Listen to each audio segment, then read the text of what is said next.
You don't know what you don't know until you know it. This happens often in my consultations. Just walked out of a consultation with a nice family.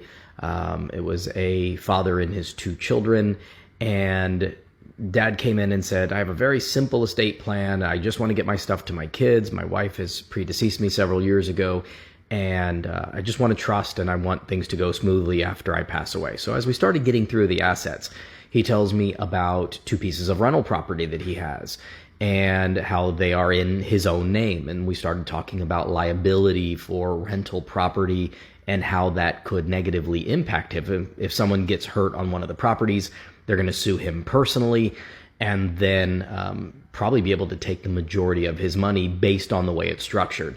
It's not in IRAs, it's not in annuities, it's not in life insurance, cash value, and so it's all non-qualified investments that could be subject to attachment if he gets a lawsuit against him. And so he ended up walking in thinking that he just needed a simple trust to get his stuff to his kids and avoid probate. And what he ended up leaving with is two Florida land trusts, assignment of interest from the land trust into his revocable living trust, and then the trust itself with all of the ancillary documents along with his advance directives for his kids.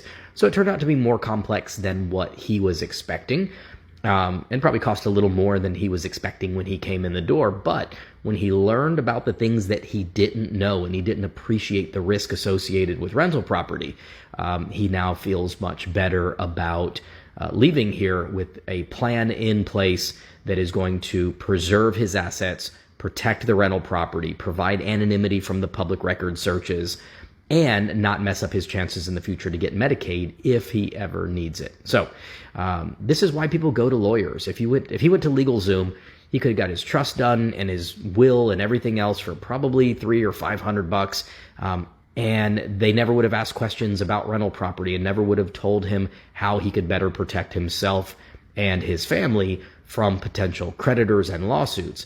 And so I know everybody wants to do a DIY and everybody doesn't want to see a lawyer because they're expensive and they're typically mean.